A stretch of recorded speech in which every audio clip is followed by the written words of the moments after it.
चलो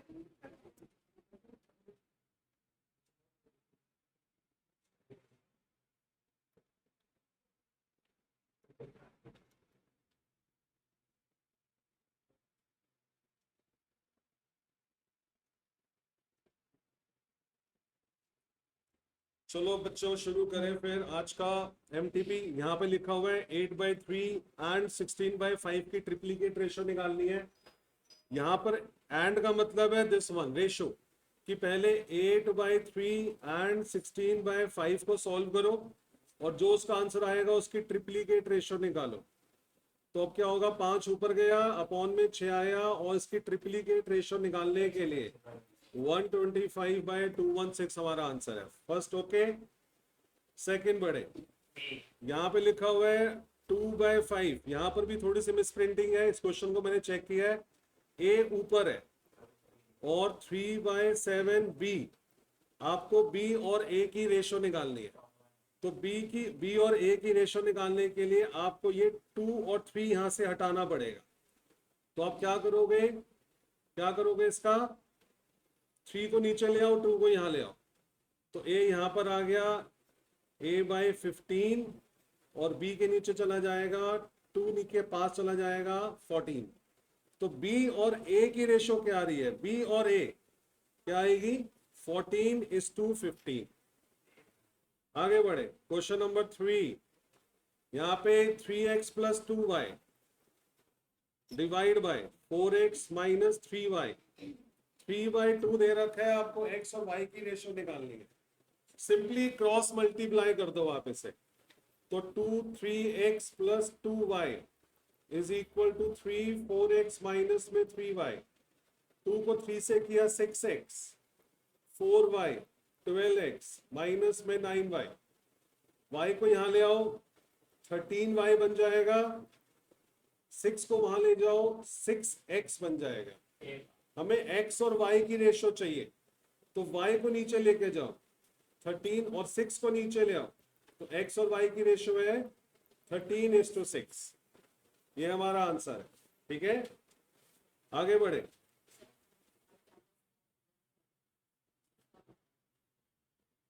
यहाँ पे चलिए, क्वेश्चन नंबर 4 कहता है ये क्वाड्रेटिक इक्वेशन है और इसके जो रूट्स है कोइंसिडेंट है। कोइंसिडेंट का मतलब होता है रूट्स आर इक्वल। तो रूट्स इक्वल तो डी को 0 के इक्वल रखना है और डी का फॉर्मूला b² माइनस में 4ac, इसे 0 के इक्वल रखा। b क्या है यहाँ पर 3k का स्क्वायर माइनस 4, a की जगह 9, c की जगह k। तो 9k स्क्वायर माइनस में 36k is equal to 0। 9k common लिया और k - 4 इज इक्वल टू 0। तो यहां से k की वैल्यू 0 आ रही है, k की वैल्यू 4 आ रही है। अवेलेबल ऑप्शन में 4 हमारा c के साथ मैच कर रहा है, तो यही हमारा आंसर है। Question number 5, x - 1 is a factor of this. x - 1 इसका फैक्टर है, तो roots of the cubic equation, बाकी रूट्स आपको निकालने हैं। हिट एंड ट्रायल मेथड को आप फॉलो करोगे। x - 1 अगर फैक्टर है तो इसका मतलब एक तो 1 हमारा आंसर है ही, तो अब b नहीं हो सकता, -1 नहीं हो सकता। अब a, c और d में से कोई ना कोई एक होगा। तो इसमें देखो एक बार 3 को चेक कर लो। इस इक्वेशन में x की जगह 3 डाल के चेक करो। 3 का क्यूब 27 माइनस में 9, 3 का स्क्वायर 9, 23 × 3 -15। बताना आ रहा है क्या? एक कैलकुलेटर पकड़ाना मुझे।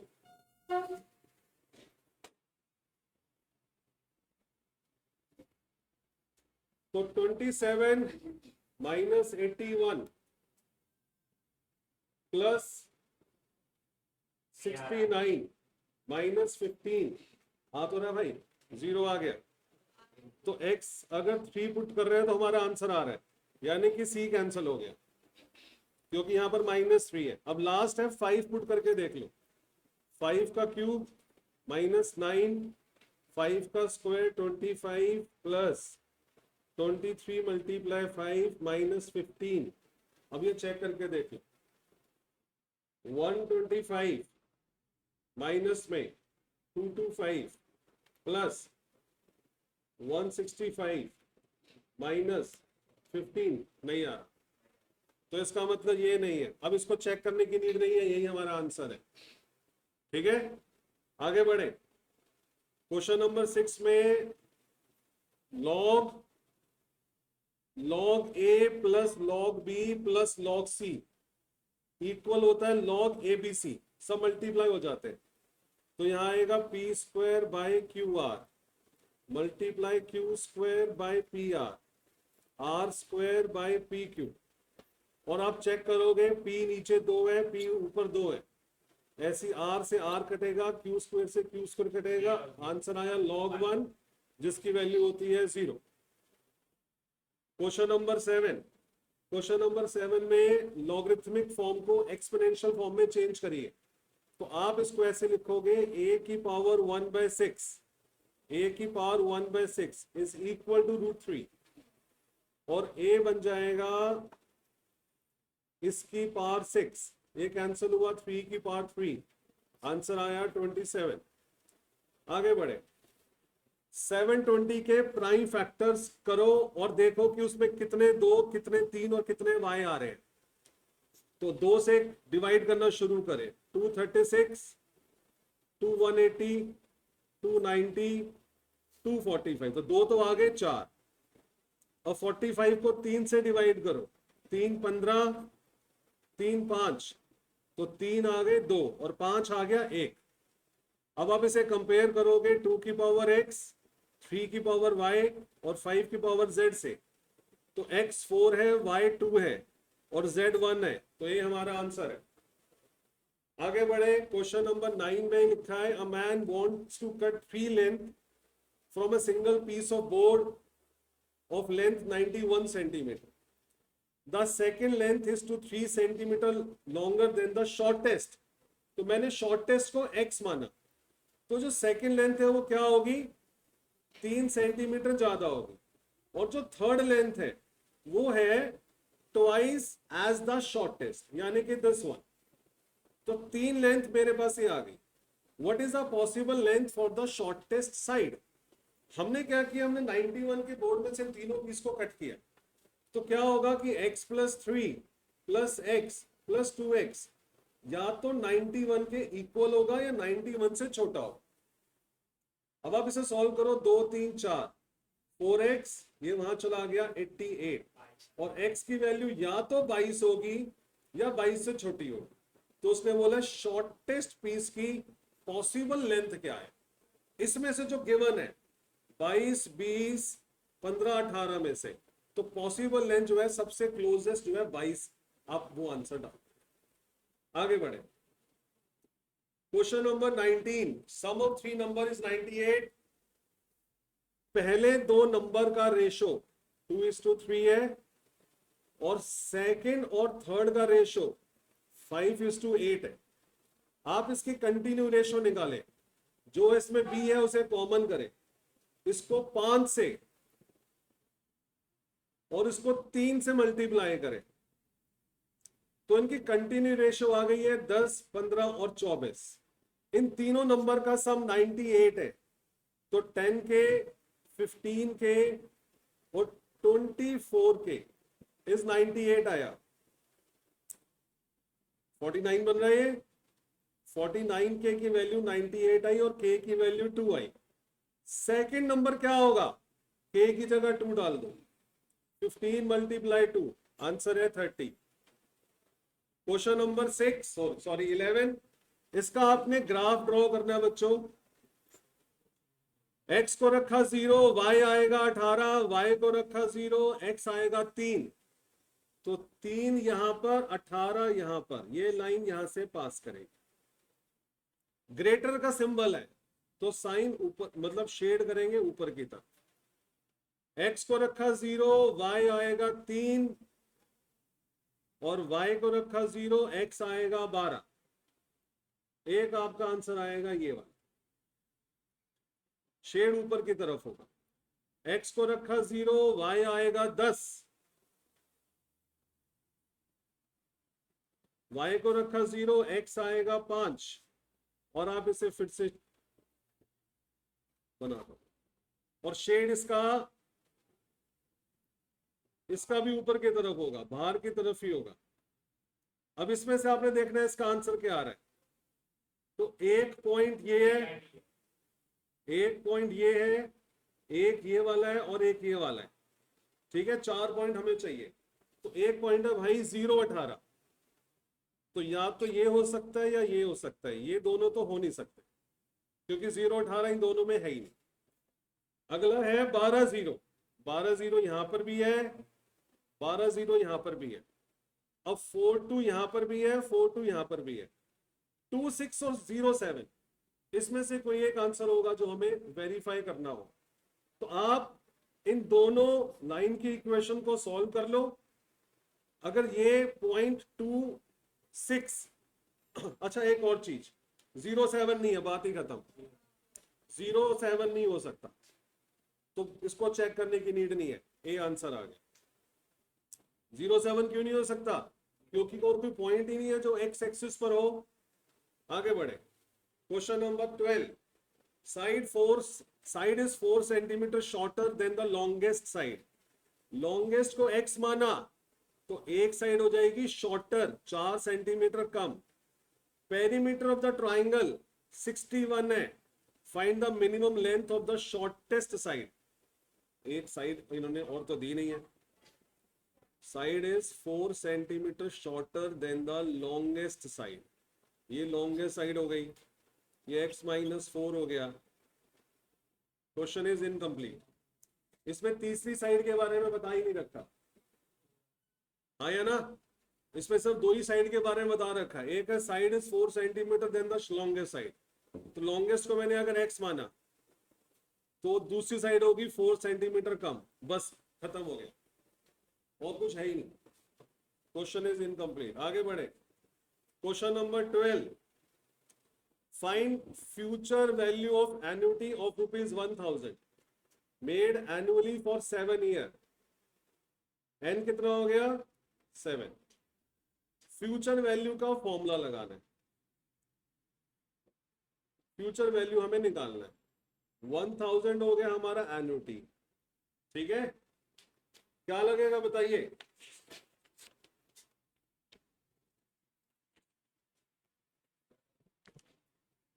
फ्यूचर वैल्यू का फॉर्मूला लगाना है। आर हमारा 1000 है, टाइम 7 है, आई है हमारा 0.16।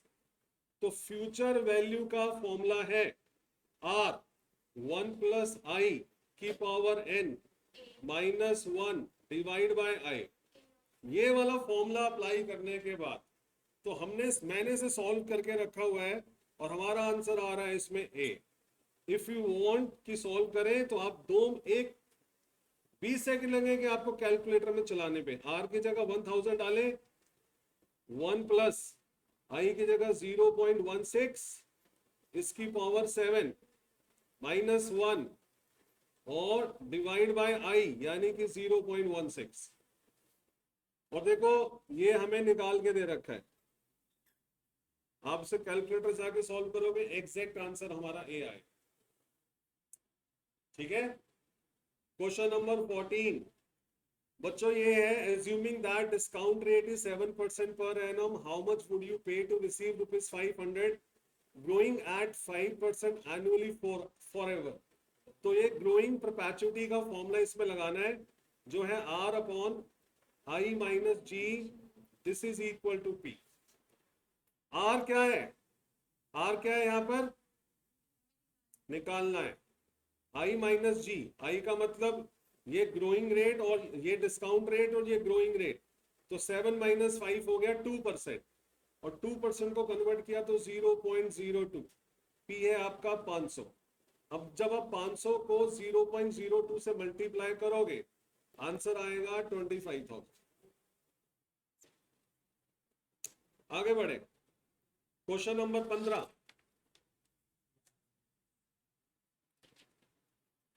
क्वेश्चन नंबर 15 में लिखा हुआ है, Rajesh deposit ₹3000 at the start of each quarter. Start है तो मतलब कौन सी एन्युटी होगी? ड्यू वाली, इमीडिएट वाली हो। 3000 रुपए जमा कर रहा है। आर की वैल्यू हो गई 3000.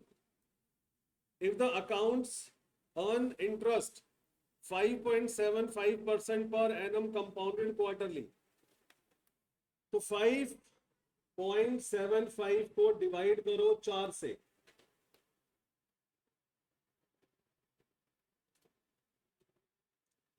तो आई आपका आ गया बच्चों, फिर 100 से भी डिवाइड करना है, तो 0.014375, ये आपका आई आ गया, ये आपका आ रहा है. 4 साल में कितने क्वार्टर होंगे?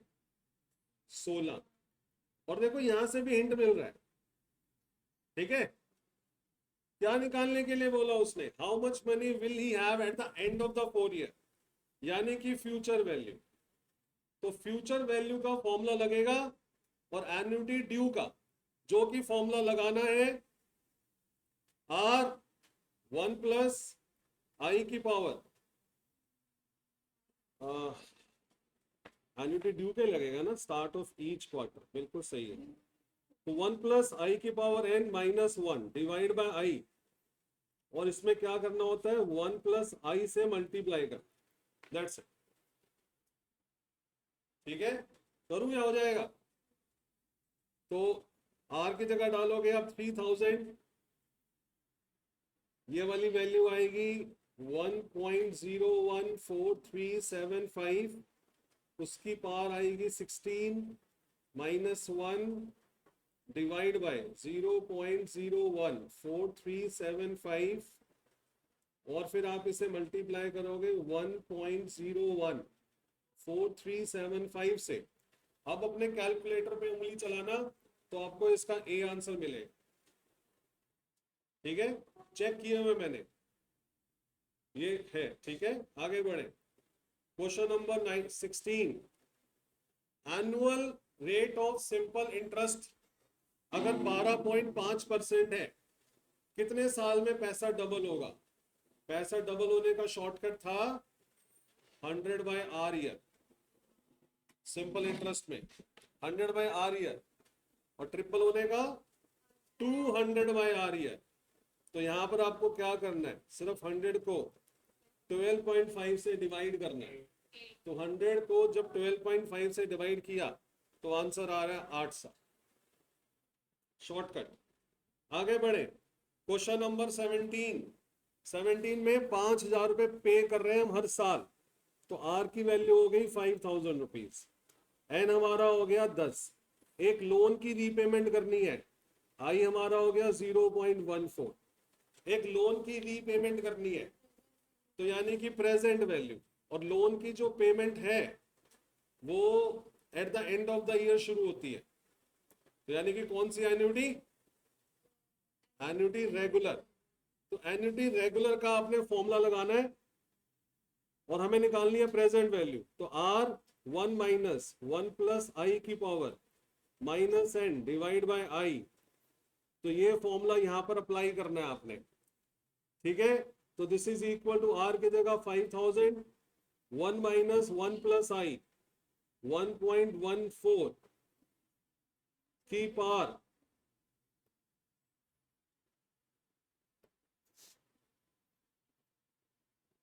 -10, और उसे डिवाइड करना है 0.14 से.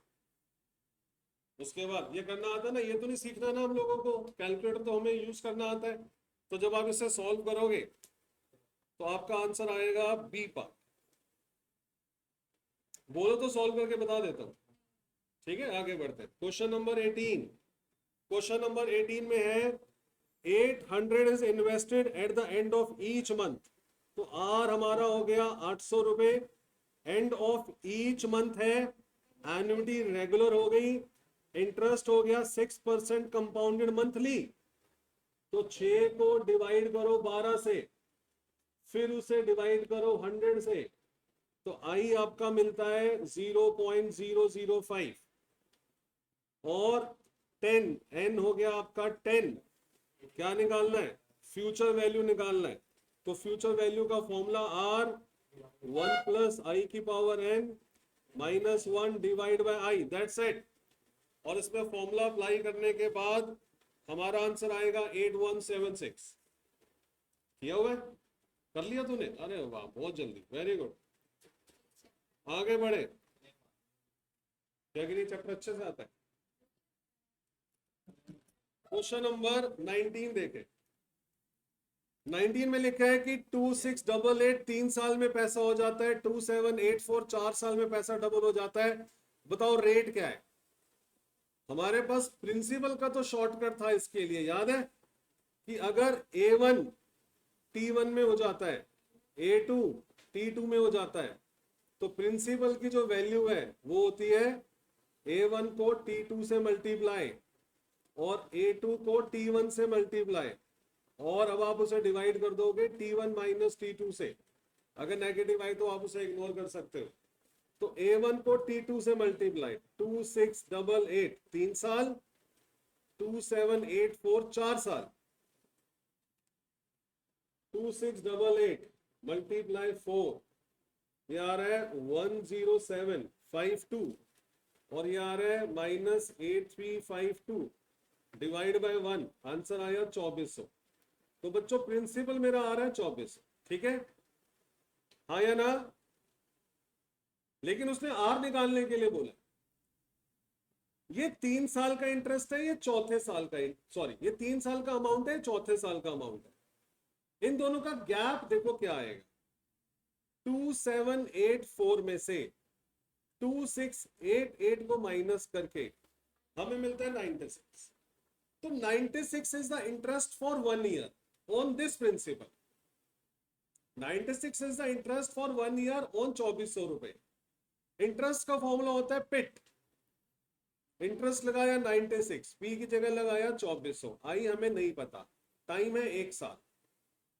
अब आप क्या करोगे, 96 को 2400 से डिवाइड करोगे, 100 से मल्टीप्लाई करोगे तो आपको आर मिल जाएगा, जो कि आंसर आ रहा है 4।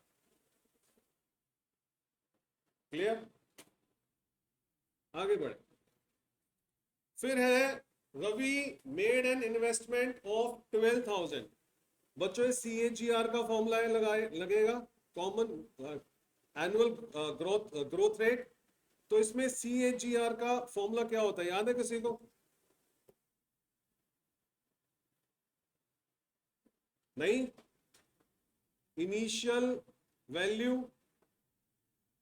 Divide by value at end, उल्टा, बिगिनिंग वैल्यू और एंड वैल्यू, नहीं उल्टा लिख रहा हूं यार मैं बार बार। एंड वैल्यू ऊपर और बिगिनिंग वैल्यू नीचे, इसकी पावर 1/n और -1। ये हमारा फॉर्मूला CAGR का। CAGR है 8.88%।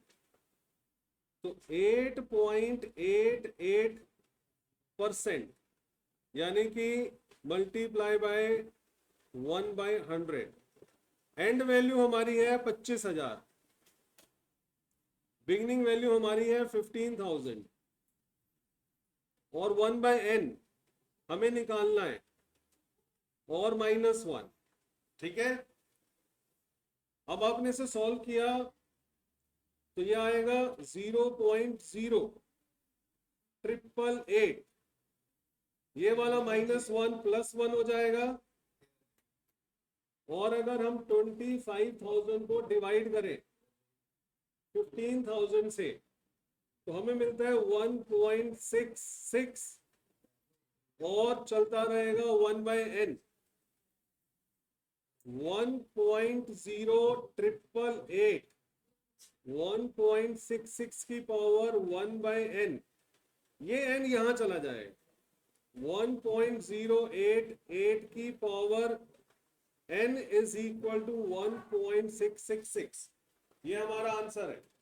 अब आपको कैलकुलेटर निकाल के ये चेक करना है कि 1.0888 की कौन सी पावर 1.6 आ रही है। तो मल्टीप्लाई करो, इक्वल का साइन दबाओ और बोलो 2 3 4 5 6। तो 6 पर हमारा ये आंसर आ रहा है। तो n की वैल्यू है भाई हमारे 6। आगे बढ़े, question number 21। Madhu takes a loan of rupees 50,000 from ABC Bank Limited. The rate of interest is 10% per annum. First installment will be paid at the end of the 5 year. मैंने 50,000 रुपए starting में bank से loan लिए और 5 साल तक return ही नहीं किया। 5 साल तक रिटर्न नहीं किया, 5 साल के बाद रिटर्न करना शुरू किया। तो 5 साल तक का जो इंटरेस्ट बनेगा वो भी तो हम देंगे बैंक को। तो पहले आप ये देखो कि 5 साल के बाद ये जो 50,000 है कितना बन जाएगा। तो इसमें पहले 2 फॉर्मूला लगेंगे। अमाउंट का फॉर्मूला P1 प्लस आई की पावर n। ए हमें नहीं पता, P की जगह डालोगे आप 50,000, 1 प्लस आई जाएगा 0.1 इसकी पावर 5। और ये सॉल्व करके हमें आंसर मिल रहा है 80525.5। यहां तक क्लियर हुआ? पहले ये वाली बात समझो क्या है। ये वाली बात समझ में आ गई? अब हमने 80525.5 की पेमेंट करनी है और पेमेंट अब करनी है 5 साल में। तो उसने पूछा है कि इक्वल इंस्टॉलमेंट की वैल्यू बताओ क्या होगा। Determine the amount of equal instalment. आपको आर की वैल्यू बतानी है। तो ये जो है 80525.5 ये क्या है? प्रेजेंट वैल्यू हो गई ना। आज मेरे को इतना लोन वापस करना है और फर्स्ट इंस्टॉलमेंट की पेमेंट कब हो रही है? At the end of 5 year. और 5 साल कब खत्म हुआ है? अभी अभी खत्म हुआ है, अभी अभी खत्म हुआ है 80525.5। मुझे अभी के अभी पहली पेमेंट करनी है। तो यानी कि कौन सा हुआ ये? एन्युटी ड्यू हुआ या रेगुलर हुआ? ये एन्युटी ड्यू हुआ, अभी पेमेंट करनी है। ठीक है, अभी पेमेंट करनी है। समझ में आ गया कि 5 साल खत्म होते ही पेमेंट करनी है। तो आपने यहाँ पे फॉर्मूला लगाना है प्रेजेंट वैल्यू का और एन्युटी ड्यू का। तो which is R 1 minus 1 plus आई की power minus n divide by I और प्लस आर। प्रेजेंट वैल्यू की वैल्यू आप यहां पे डालोगे 80525.5। आर आपको निकालना है 1 माइनस 1 प्लस आई। 1 प्लस आई आएगा 1.1 इसकी पावर होगी n। n आपने देना है 5। अच्छा, minus n plus 1, minus n plus 1 होगा। ठीक है, तो यहां पर होगा -4 डिवाइड बाय 0.1 और फिर आपने निकालना है r। ठीक है, अब इसकी कैलकुलेशन देख लेते हैं एक बारी। तो 80525 एज इट इज, इन दोनों में से r को कॉमन ले लो। r कॉमन लिया, 1 माइनस ये वैल्यू उसने निकाल के नहीं दी हुई, हम निकाल लेते हैं, मैंने भी नहीं निकाली हुई। तो 1.1 डिवाइड इक्वल, ये हो गया माइनस खत्म, मल्टीप्लाई 2 3 4। अब इसमें से 1 माइनस कर दो। 1 माइनस करने के बाद डिवाइड बाय 0.1, डिवाइड बाय 0.1 कर दिया। अब उसमें प्लस 1 कर दो, जब r कॉमन लोगे +1। तो हमारा आंसर आ रहा है 4.1698 और जो भी पूरी स्क्रीन पे नंबर है। अब इसको मल्टीप्लाई करना है आपने, सॉरी इस नंबर को डिवाइड करना है 4.16 से। तो फिर से डिवाइड इक्वल और 8052.5 आपका आंसर आ रहा है 19311। ये रहा, तो सी पार्ट। ठीक है बच्चों, बड़े आगे। क्वेश्चन नंबर 22, इसका पी आ रहा है। अच्छा कर लिया, आता है वाला क्वेश्चन, बहुत बढ़िया। तो राजेश इन्वेस्ट ₹20,000 पर ईयर, कौन सा फॉर्मूला लगेगा इसमें? फ्यूचर वैल्यू का फॉर्मूला लगेगा, और 1 प्लस आई की power n minus 1 divide by i into R. ठीक है, फ्यूचर वैल्यू का फॉर्मूला लगाना है, क्योंकि उसने पूछा है अगर इन्वेस्ट करता है वो 20,000 per year in a stock, R हो गया हमारा 20,000, जो 9% पर ईयर की इनकम करता है, तो आई हो गया 0.09। नेक्स्ट 10 ईयर एन की वैल्यू हो गई 10।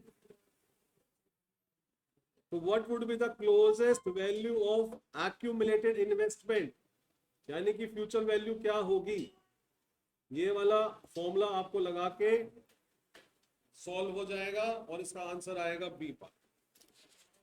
ठीक है बच्चों, बढ़े आगे। क्वेश्चन नंबर 23, एक इन्वेस्टमेंट में अगर 100 रुपए इन्वेस्ट करे दूसरे साल में, कोई इन्वेस्टमेंट चल रही है व्हाटएवर, अजीब सा इसने क्वेश्चन बनाया है, कह रहा है अगर दूसरे साल में 100 रुपए इन्वेस्ट करें तो वो चौथे साल तक 105 रुपए हो जाते हैं, यानी कि 105 रुपए हो जाते हैं अगर 100 रुपए को इन्वेस्ट करो, तो 2 साल में 100 की जगह 105 रुपए हो जाते।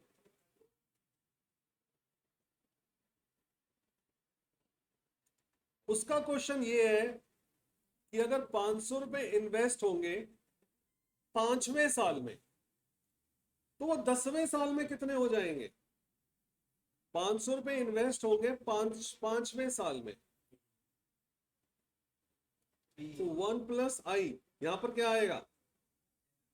यहां पर क्या आएगा? 10 आएगा? गलत जवाब, 5 आएगा, क्योंकि उसने बोला कि अगर 5वें साल में इन्वेस्ट करो तो 10 साल में कितना होगा, यानी कि टाइम पीरियड सिर्फ 5 साल। तो यहां से आप क्या करोगे, 105 डिवाइड बाई 100, और ये स्क्वायर यहां चला गया अंडर रूट, 1 प्लस आई की वैल्यू निकालो, तो 105 डिवाइड बाई 100, और इसका हम निकालेंगे स्क्वायर रूट, और आंसर आ रहा है कुछ ज्यादा ही बड़ा, 10246। और जो मेरी कैलकुलेटर की स्क्रीन पे लिखा हुआ है, आप एक काम करो, यहां पे आके बैठो, जो मेरी कैलकुलेटर की स्क्रीन पे लिखा हुआ है, अब यहां पर क्या करना है, 1 प्लस आई की पावर 5 निकालनी है, और 1 प्लस आई की पावर ये हमारी कैलकुलेटर की स्क्रीन पे लिखी हुई है, तो मल्टीप्लाई और इक्वल का बटन दबाएं, 2 3 4 5, और फिर उसको मल्टीप्लाई कर दो 500 से, तो हमारा आंसर आ रहा है 564.86। तो 564.80 एक्यूरेसी के साथ हमारा आंसर। आगे बढ़े, क्वेश्चन नंबर 24। क्वेश्चन नंबर 24 में लिखा है कि an investor is saving to pay off an obligation of ₹15250, 15,250 रुपए की पेमेंट करनी है in future, which will due in 7 year, जो 7 साल के में ड्यू हो जाएगा। तो अमाउंट मुझे चाहिए 15,250 रुपए। इन्वेस्टर की जो अर्निंग का रेट ऑफ इंटरेस्ट है, रेट है वो है 7.5%। उसको कितना पैसा डिपॉजिट करना पड़ेगा? सिंपल सा ये हमारा फॉर्मूला है, और सिंपल इंटरेस्ट पे हमें ये निकालना है। तो मेरे को पैसा चाहिए इतना, ये रेट ऑफ इंटरेस्ट है 7 साल के लिए, तो कितना पैसा मुझे इन्वेस्ट करना पड़ेगा? सिंपल इंटरेस्ट में अमाउंट का फॉर्मूला होता है P common 1 plus I T. Amount चाहिए मुझे 15250, P की वैल्यू हमें फाइंड करनी है, 1 प्लस आई की जगह 0.075 और T की जगह 7। जब आप इसे मल्टीप्लाई करके 15250 को आप भी वहां चले जाओ, को डिवाइड करेंगे तो हमारी जो पी की वैल्यू आ रही है वो आ रही है 10,000 रुपीज। ठीक है, समझ में आ गया क्या कंसेप्ट है इसका? आगे बढ़े, क्वेश्चन नंबर 25। 1 लाख रुपए का स्कूटर है, डेप्रिशिएट हो रहा है 10% के हिसाब से। आपने उसकी डेप्रिशिएशन वैल्यू निकालनी है at the end of the 7 year. तो amount is equal to P1 minus I की पावर n का फॉर्मूला लगेगा। बिकॉज ये डेप्रिशिएट हो रहा है तो वैल्यू कम हो जाएगी। अमाउंट आपने निकालना है, P है 1 लाख, 1 2 3 4 5, 1 माइनस 10 की जगह लगाना है 0.1 और n की जगह लगाना है 7। That's it. अब आप कैलकुलेटर यूज करोगे, आपका आंसर आएगा 4782.9.7। आगे बढ़े, effective rate of interest does not depend upon, interest पर, इंटरेस्ट पे डिपेंड करता है, अमाउंट ऑफ इंटरेस्ट पे। कन्वर्जन पीरियड हो उस पर भी डिपेंड करता है, अमाउंट ऑफ प्रिंसिपल से उस पर कोई इफेक्ट नहीं हो। आगे बढ़े, क्वेश्चन नंबर 27। 12 हमारे पास पॉइंट है जिसमें से 7 कोलिनियर है, lie on same straight line. How many triangles are there? तो इसका फॉर्मूला था NC3 माइनस MC3। अगर 12 पॉइंट है तो इतने तो बनेंगे ट्राइंगल, बट जो कोलिनियर से बनेंगे उसे हटा दो। तो 12C3 में से 7C3 को माइनस कर रहे हो तो आपको आंसर मिल रहा है 180। 12C3 को सॉल्व करने का शॉर्टकट पता है ना? इसको 3 बार मल्टीप्लाई करो, 12 11 10, 3 फैक्टोरियल से डिवाइड कर दो यानी कि 6। 7 को 3 बार मल्टीप्लाई करो, 7 6 5, इसको 3 फैक्टोरियल से डिवाइड कर दो यानी कि 6। 6 से 6 गया, 6 दूनी 12, ये कैंसिल हुआ। 220 में से 35 को माइनस करोगे 185 आंसर मिले। आगे बढ़े बच्चों, क्वेश्चन नंबर 28। 5 बल्ब है जिसमें से 3 डिफेक्टिव है। मैंने 5 बल्ब रूम के बाहर पड़े हुए हैं, 3 डिफेक्टिव है, मुझे नहीं पता कितने डिफेक्टिव, मतलब कौन से डिफेक्टिव है कौन से नहीं।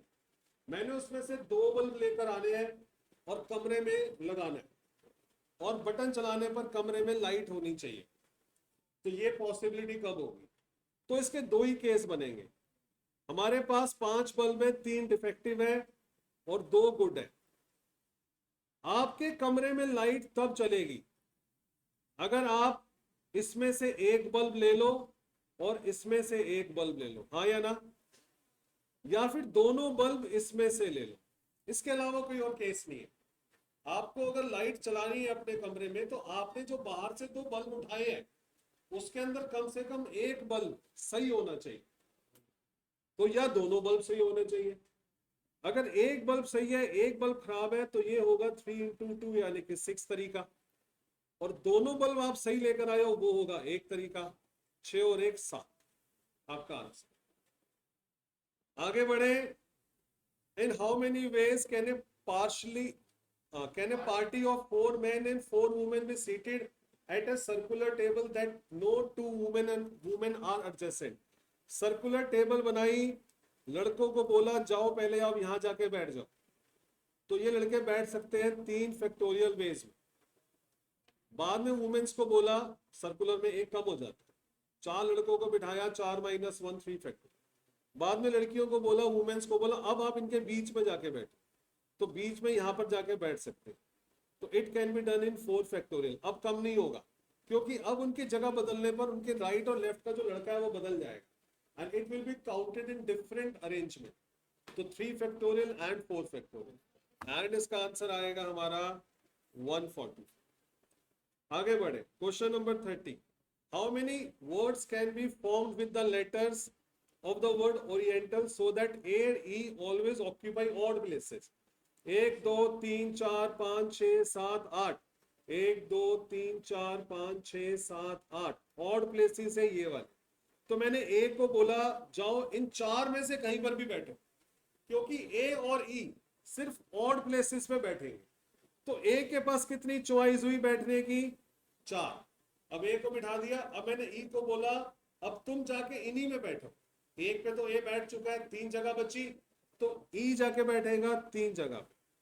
बाकी मेरे पास कितनी चेयर्स बची, 6, और 6 लेटर्स बचे, तो क्या होगा वो 6 फैक्टोरियल।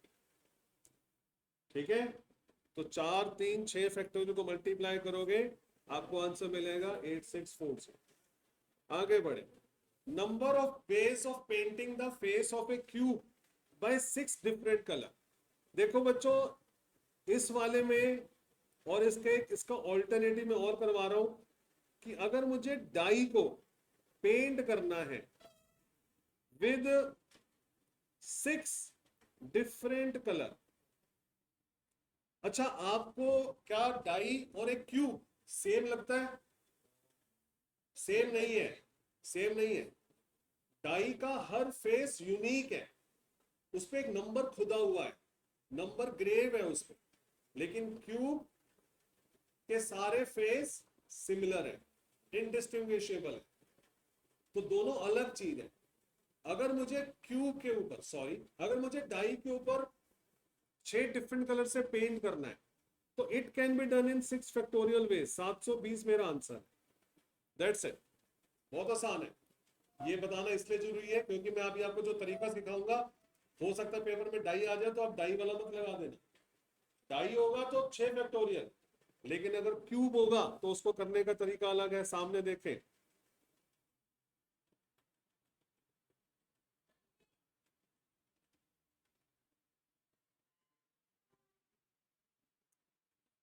ये आपका क्यूब आया। आप क्या करो, पहले यहां पर एक कलर फिक्स कर दो, कोई भी एक कलर हमने फिक्स कर दिया, उसको बदलना नहीं है। अब जैसे हमने एक कलर फिक्स किया तो जो उसका बेस है वो अब यूनिक कहलाएगा। टॉप को मैंने कलर कर दिया ना, अब जो बेस होगा वो यूनिक होगा। यूनिक मतलब जो टॉप है वो बदल नहीं रहा। ग्रीन पार्ट ऊपर आ गया, मान लो मैंने ग्रीन कलर से कर दिया, तो ग्रीन पार्ट ऑलवेज ऊपर रहेगा, तो बेस भी फिक्स हो गया। और जो फिक्स है उसके अंदर 5 कलर बचे हुए हैं, उसको हम कितने तरीके से कलर कर सकते हैं?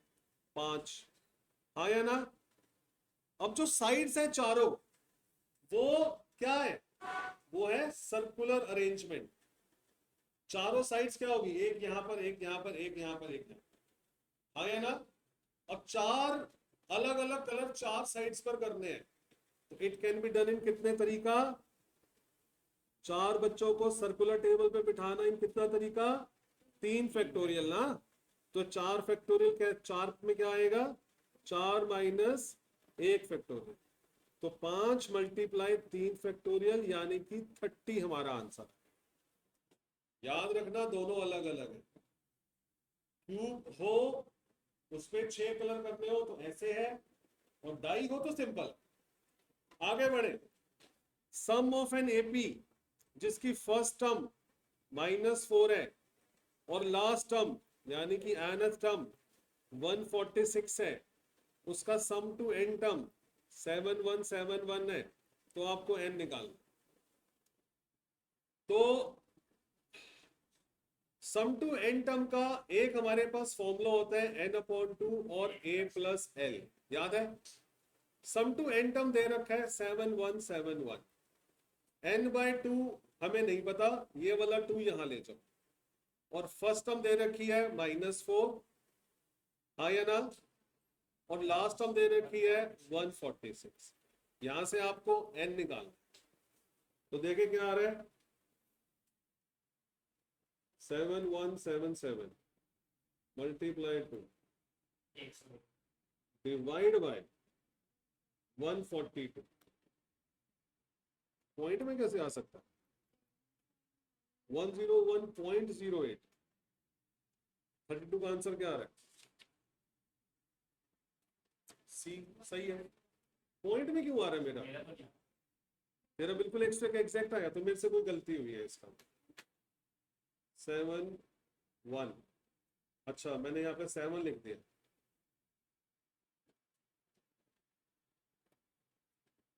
तो ठीक है बच्चों, यहां से n सॉल्व करके 101 आंसर है। ठीक है, आगे बढ़े। Question number 33, in an geometric progression second term में 12, और सिक्स्थ टर्म है 192। आपको 11th टर्म निकालनी है। A2 का फॉर्मूला AR, A6 का फॉर्मूला AR5 अपॉन 192। A से A कैंसिल हो गया, एक R से A कैंसिल हो गया, और इसकी कटिंग करो। 16 आ रहा है, यहां पर आ गया 16, तो R की पावर 4 आ गया 16, और R की जो वैल्यू है वो आ गई 2। अब आपको 11th टर्म निकालनी है। 11th टर्म का फॉर्मूला हो गया AR10। ए की जगह ये तो अभी हमने निकाला नहीं है, तो AR 12 के बराबर है। R की वैल्यू यहाँ पे डालोगे 2, तो A की वैल्यू आएगी 6। यहाँ पर डाला 6, R की जगह डाला 2, 2 की पावर 10, तो आंसर आएगा 6144। आगे बढ़े, question number 34। First and the last term of an arithmetic same question repeat हो गया। सेम क्वेश्चन जो अभी अभी हम लोगों ने किया। सम टू एन टर्म का फॉर्मूला n/2, फर्स्ट टर्म और last term. Sum to N term दे रखा है 4 5 9 5 5, n/2 हमें नहीं पता। a दे रखा है 5 और l दे रखा है 905। अब देखते हैं सॉल्व करके क्या आ रहा है। 4 5 9 5 5 को 2 से मल्टीप्लाई करो और डिवाइड करो 910 से। इसका आंसर भी 101। आगे बढ़े, question number 35। Sum of first 8 terms of geometric progression S8 is equal to 5 times sum of the first 4 terms. S4 के बराबर है, R निकालना है। S8 का formula A1 minus R8 upon 1 minus R is equal to 5। S4 का formula 1 minus R4, 1 minus R, A से A कटेगा, 1 minus R से 1 minus R कटेगा, और 1 minus R4 और 1 plus R4 लिखा इसकी जगह, क्योंकि A8 minus B8 का फॉर्मूला होता है A4 minus B4, A4 plus B4। 1 minus R4 नीचे आ जाएगा, यहां पर बचा 5, ये कैंसिल हो गया। R की पावर 4 हो गया 5 minus 1, R की पावर 4 हो गया 4, R स्क्वायर हो गया 2 और R हो गया √2। आगे बढ़े, सम ऑफ एन टर्म दे रखा है, सम टू एन टर्म दे रखा है 3n स्क्वायर माइनस n, और D दे रखा है 6। देन इट्स टर्म, कौन सी टर्म पता नहीं, लेकिन चलो जो भी है मैं इसको करवा देता हूं। सम टू एन टर्म दे रखा है, तो आप S1 रखोगे तो आपको ये मिलता है, यानी कि 2 आ गया। S2 रखोगे तो 4, 12, 12 में से 2 गए, 10 आ गया। 10 का मतलब इसका मतलब होता है A1 plus A2। S2 का मतलब होता है पहली 2 टर्म्स का सम। S1 का मतलब होता है पहली टर्म, A1 की जगह 2 डाल दो, 10 इज इक्वल टू 2, और ये आ गया A2। A2 की वैल्यू आ गई 8। अब मेरे पास A1 भी है 2, फिर 8 है, फिर 14 है। अब उसने जो भी बोला होगा हम निकाल लेंगे। अब पता नहीं उसने यहाँ पर क्या बोला है, कौन सी टर्म निकालने के लिए बोला, व्हाटएवर, तो जो भी बोलेगा हम निकाल लेंगे। आगे बढ़े, क्वेश्चन नंबर 37। हमारे पास 2 सेट्स है, एक में m एलिमेंट्स है, एक पर n एलिमेंट्स है। तो टोटल नंबर ऑफ सबसेट्स क्या होते हैं, जिसमें m एलिमेंट्स होंगे उसके टोटल नंबर ऑफ सबसेट्स होंगे 2 की पावर m। जिसमें n एलिमेंट्स होंगे उसमें टोटल नंबर ऑफ सबसेट्स होंगे 2 की पावर n। कह रहे हैं total number of subsets of first set is 56 more than total number of subsets of the second set, यानी कि इसमें 56 का डिफरेंस है। हिट एंड ट्रायल मेथड लगाओ, यहाँ पर m को 6 मान लो, n को 3 मान लो, 2 की पावर 6 क्या आएगा, 2 4 8 16 32 64, और 2 की पावर 3 आएगा 8। 64 में से 8 गए, 56, यही आंसर है। m की जगह 6 और n की जगह 3 पुट करने पर यही आंसर मिलेगा आपको।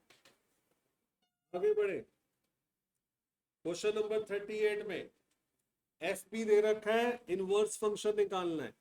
इनवर्स फंक्शन निकालने के लिए आपको क्या करना होता है, इसको मान लो y और ये लिखा हुआ है y in terms of p, आपको इसे करना है p in terms of y। 1 minus P ऊपर जाएगा, 1 बाय y नीचे आएगा, 1 माइनस 1 बाय y और p वहां जाएगा, y minus 1 upon y is equal to p। अब जहां पर y है उसकी जगह p डाल दो, तो ये बन गया p माइनस 1 अपॉन p, और जहां पर p है उसकी जगह लिख दो f इनवर्स ऑफ p। तो ये मेरा आंसर है। आगे बढ़े, question number 39, f dash x दे रखा है, f डैश x दे रखा है which is 12x square minus 4x। जब आप इसका इंटीग्रेशन करोगे तो आपको fx मिलेगा। f डैश x का इंटीग्रेशन करने पर हमें मिला fx। 12 पावर में एक जोड़ दो, उसी से डिवाइड कर दो, पावर में एक जोड़ दो, उसी से डिवाइड कर दो, प्लस c, ये आया 4, ये आया 2। तो fx की वैल्यू आई 4x cube minus 2x square plus c। तो ये नहीं है, ये नहीं है। अब a और b में से कोई एक आंसर है, उसके लिए आपको पता चलना चाहिए 143 प्लस का आएगा या 143 माइनस का आएगा। ये दे रखा है उसने, f की जगह f वाले फंक्शन में x की जगह -3 डालने पर हमारे पास फंक्शन निकला है ये fx is equal to 4x cube minus 2x square plus c। ये आ रहा है 17, x की जगह डालना है -3, -3 का क्यूब -2 -3 का स्क्वायर, यहां से c की वैल्यू क्या आ रही है, -143 आ रही है। तो आंसर आया डी। आगे बढ़े, x e x का इंटीग्रेशन करेंगे, बाद में ये 1 और 0 लगा देंगे। तो इसमें आई लेट सी के कंसेप्ट से कौन पहले आ रहा है कौन बाद में आ रहा है, पहले आ रहा है x आई लेट सी और एक्सपोनेंशियल आता है सेकंड लास्ट नंबर पर। अब इसमें बाय पार्ट्स का कंसेप्ट लगाओगे, फर्स्ट वाला एज इट इज, सेकंड का इंटीग्रेशन e की पावर x का इंटीग्रेशन कर दिया e की पावर x, फर्स्ट वाले का डेरिवेटिव हो गया 1, सेकंड का इंटीग्रेशन हो गया e की पावर x और इसका इंटीग्रेशन दोबारा से, तो x ex माइनस ex, ये हमारा आंसर आया। ऊपर लगाना है 1, नीचे लगाना है 0। तो एक बार पूरे फंक्शन में x की जगह 1 डालोगे, आप x की जगह 1 डालोगे तो आपको मिलेगा, ये 1 हो गया, यहां मिलेगा e की पावर 1, e की पावर 1 आया 0, और जब 0 डालोगे तो भी मिलेगा 0। ये क्या हो रहा है, आंसर भी नहीं आया, क्या गलती है, e की पावर 0 क्या होती है, e की पावर 0 1 होती है, तो माइनस प्लस 1 आ रहा है। कैसे, e की पावर 0 1 है, तो उस तरह का यहाँ पे 1 डाला, यहाँ 1 आया, यहाँ पे 1 आया, जब 0 डालेंगे तो वो e की पावर x 1 हो जाएगा। ओके ओके, सॉरी थोड़ी जल्दबाजी हो गई। जब हम 0 डालेंगे यहाँ पर 0 आया, e की पावर 0 माइनस e की पावर 0, तो ये तो 0 हो गया, बट आंसर आएगा -1 इज राइट आंसर ए। आगे बढ़े, find the missing term. Plus 1 है, प्लस 1 कैसे होगा, e की पावर 0 1 1 होता, का तो 0 आया ना, 0 से माइनस करेंगे तो माइनस प्लस, ये 0 आया, माइनस e की पावर 0 1 हो, नहीं e की power 0 is 1 -1। Find the missing term in each of the following. बिल्कुल सही जवाब, इंटू 2 मल्टीप्लाई बाय 2 प्लस 1 किया, फिर मल्टीप्लाई बाय 2 -1 किया, मल्टीप्लाई 2 प्लस 1 किया, फिर मल्टीप्लाई बाय 2 -1 किया, 6 टू द 12, 12 में एक जोड़ा 13 आ गया, 13 टू द 26, एक कम किया, ये आ गया। 25 को 2 से मल्टीप्लाई किया 50, एक जोड़ा, ये आ गया। 51 को 2 से मल्टीप्लाई किया 102, एक कम किया। अब इसे क्या करना है, 2 से मल्टीप्लाई करके एक जोड़ना है। तो 101 को 2 से मल्टीप्लाई करके एक जोड़ोगे तो 203 हमारा आंसर है। आगे बढ़े, क्वेश्चन नंबर 42। ये बता,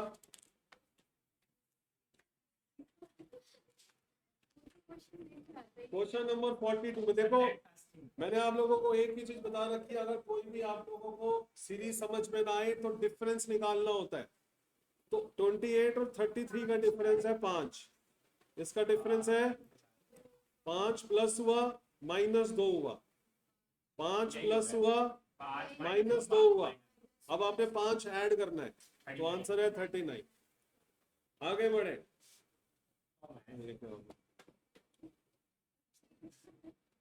कहता है कि अगर टीचर को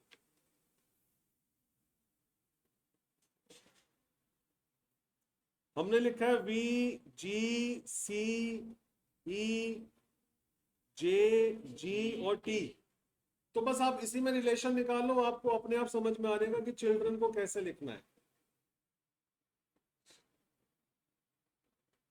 T के बाद V आने में कितने लेटर्स हैं, +2 आया ना। E के बाद आने में कितने लेटर हैं, +2। A के बाद कितने लेटर है, +2, यानी कि सब में 2 प्लस करना है। तो C में 2 प्लस करके क्या आएगा, E आएगा, तो सब में E है। H में 2 प्लस करके क्या आएगा, J, तो यानी कि ये कट गया। अब आखिरी लेटर देख लेते हैं, आखिरी वाला। N में 2 प्लस करके क्या आएगा, MNOP, तो यानी कि ये कट गया। अब ये वाला देख लेते हैं, E में 2 प्लस करके क्या आएगा, G आएगा, यानी कि ये वाला कट गया, तो D आंसर आए। सर टीचर में ई में जी आ रहा है और वो चिल्ड्रन में ई में जी लगा रहा हूं। बिल्कुल सही, ऐसे भी कर सकते हैं।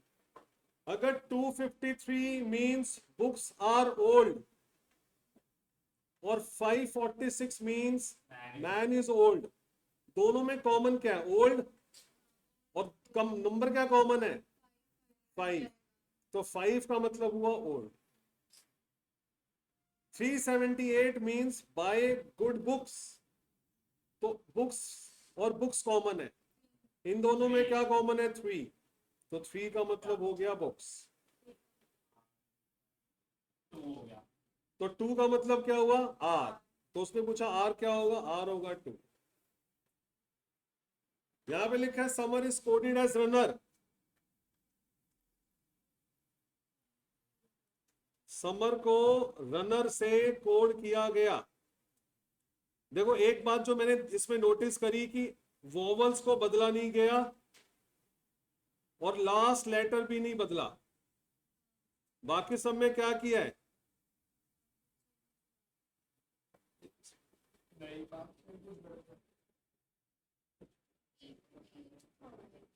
बाकी क्या किया,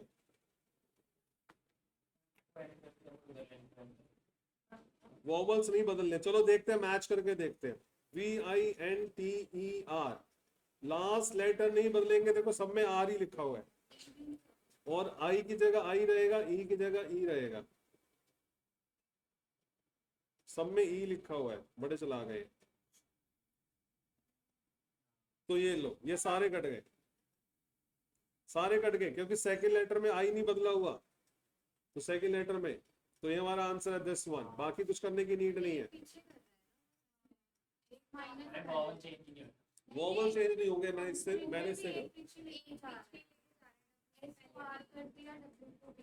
ठीक है।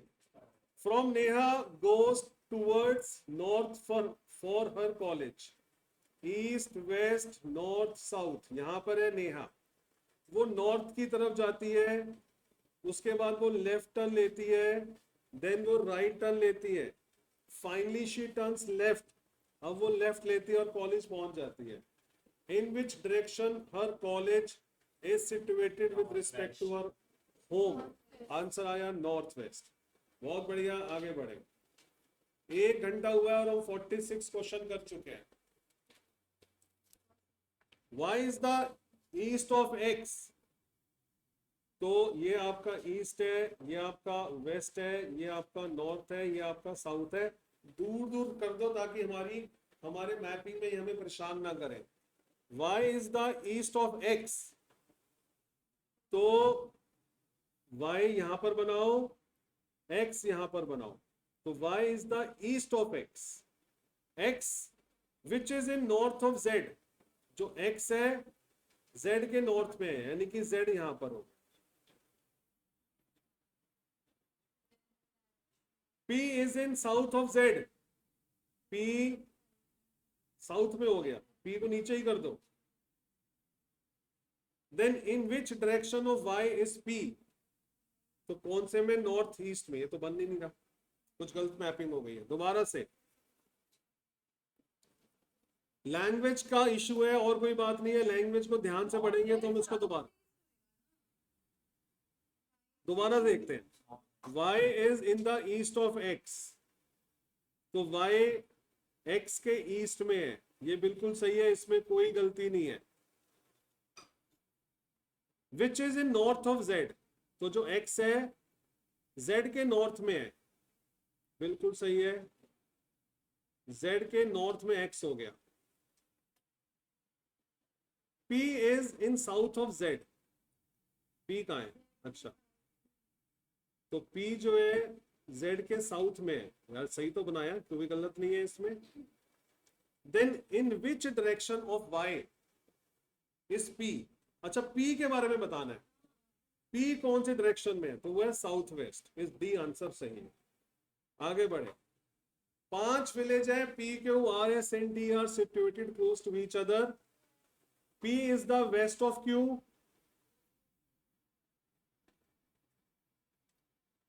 P is the west of Q, P यहां पर आएगा और Q यहां पर आएगा, तो इसको बोला जाएगा P is the west of Q। R is the south of P, तो R यहां पर आएगा, R is the south of P। T is the north of Q, T ऊपर जाएगा, Q के नॉर्थ में है। And S is to the east of T, S यहां आएगा, T के ईस्ट में है। Then R is in which direction with respect to X, फिर से साउथ वेस्ट। R की डायरेक्शन पूछी है, साउथ वेस्ट। आगे बढ़े। अगर साउथ वेस्ट बिकम्स नॉर्थ, देखो ये ईस्ट, ये है वेस्ट, ये है नॉर्थ, ये है south. South west becomes north, यानी कि इसको हमने घुमाया है 135 डिग्री पर, ये नॉर्थ जो है यहां आ गया, समझे, नॉर्थ यहां आ गया, ये असली दिशा है, और अब इसको घुमाया जा रहा है और बोला साउथ वेस्ट बिकम्स नॉर्थ, जो साउथ वेस्ट है वो नॉर्थ बन गया। अगर ये नॉर्थ बन गया तो ये वेस्ट हो जाएगा, ये साउथ हो जाएगा और ये ईस्ट हो जाएगा। तो कह रहे हैं then what will north east be, तो नॉर्थ ईस्ट बी क्या होगा, साउथ। आगे बढ़े। 12:30 बजे, 12:30 बजे तो मोटा मोटा देख लेते हैं कि हमारी जो छोटी सुई है ऊपर होगी और बड़ी सुई नीचे होगी। छोटी सी थोड़ा सा आगे भी होगी, थोड़ा सा आगे होगी।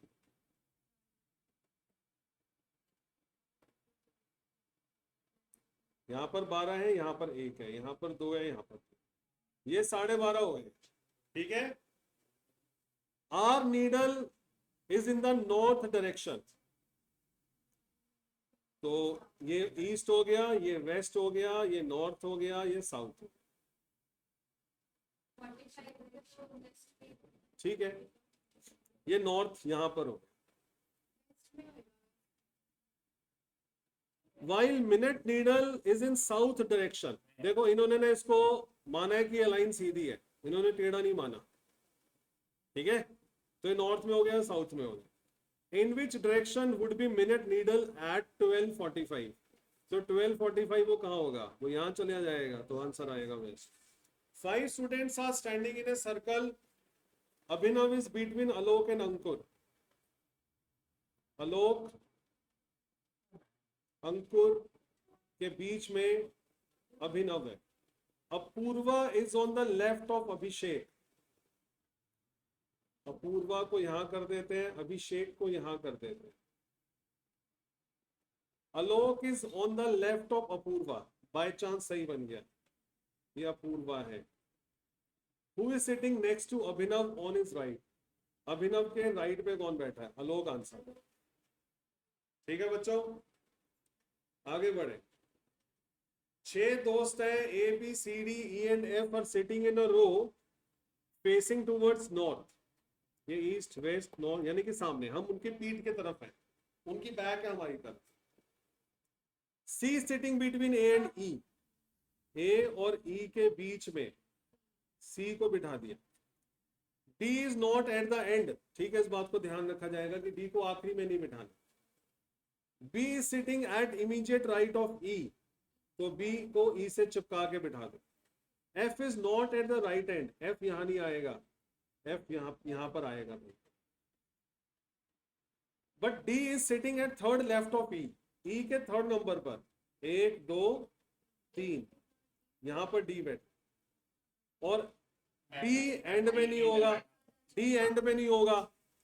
हमारे पास कौन बचा हुआ है? एफ को यहां बिठा दो. तो ये answer. How many person are there to right of D. D के राइट पे कितने बंदे हैं? Which of the following sitting to the left of D, which is at the immediate left of C. आगे बढ़े. लेफ्ट उनके हिसाब से देखना, उनका फेस वहां है तो उसका लेफ्ट ये होगा. 5 person are sitting on a bench to be a photograph. S is to the left of N and to the right of B. M is to the right of N. R is between N and M. Who is sitting immediate right of R? आगे बढ़े, देख लो कितनी जल्दी जल्दी हो रहे हैं.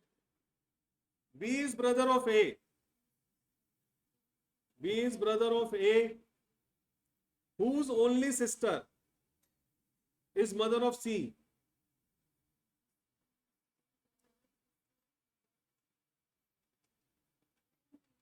Whose only sister is mother of C? D is maternal grandmother of C. यानी कि इसकी मम्मी हो गई. How is A related to D? A D से कैसे रिलेटेड हुआ? A कौन है? B is brother of A, only बहन, तो डॉटर. ठीक है, आगे बढ़े. Question number 57. प्लस का मतलब है मदर, माइनस का मतलब है ब्रदर, परसेंटेज का मतलब है फादर, और मल्टीप्लाई का मतलब है sister. Which of the following shows that A is the maternal uncle of B. तो अगर ए के आगे, ध्यान से देखो, मतलब ए के आगे अगर प्लस लिखा है नहीं लेना, क्योंकि इसको बोला जाएगा ए इज अ मदर ऑफ. अगर ए के आगे मल्टीप्लाई लिखा है नहीं लेना, क्योंकि बोला जाएगा सिस्टर ऑफ. तो ए के आगे माइनस लिखा है, ये होगा या तो आंसर. ए के आगे प्लस लिखा है नहीं लेना. ठीक है, तो पहले मैं इसी को चेक करता हूं, बात वाली बातें बाद में. ए माइनस सी का मतलब क्या हुआ? A is brother of C.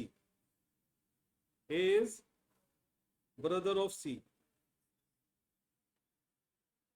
C plus D का मतलब क्या हुआ? C is mother of D. आया ना? D multiply B का मतलब क्या हुआ? D is sister of B. अब ये क्या चीज प्रूव करेगी कि A is the maternal uncle of B? यही प्रूव कर रहे थे. B की मम्मी C है, C का भाई A है, तो A is maternal uncle of B. C is right answer. आगे बढ़े. Anita is niece of प्रतीक's mother. ये रहा प्रतीक, और प्रतीक की मदर है हमें नहीं पता कौन है, यहाँ पे मदर लिख लेते हैं बस। और अनीता उसकी नीस है। नीस का मतलब क्या हुआ कि उसकी सिस्टर की बेटी हुई अनीता। तो Anita is the niece of Pratik mother. Anita's mother is Pratik aunt, वो तो दिख ही रहा है हमें। Rohan is Anita's mother's brother. Anita's mother's brother, Rohan brother हो गया। Rohan mother is Anita's grandmother. Rohan की मदर अनीता की ग्रैंड मदर हो गई। हाँ वो तो ठीक है, आया ना। इसकी मदर ग्रैंड मदर हो गई, ठीक है। From this information deduce the relationship between Rohan mother is Anita mother. Rohan mother Anita mother की क्या हुई, मदर हुई। आया ना। रोहन मदर ये रही और अनीता मदर ये रही। तो रोहन मदर इसकी क्या हुई, मदर हुई। Pratik and Anita's mothers are, Pratik and Anita's mothers are sisters.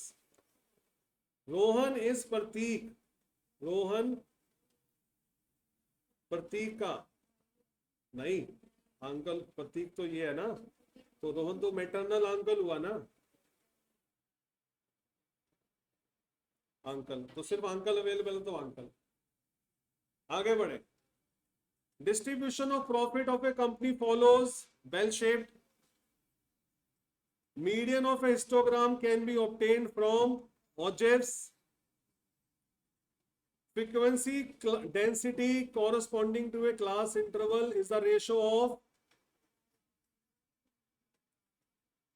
class frequency to the class length.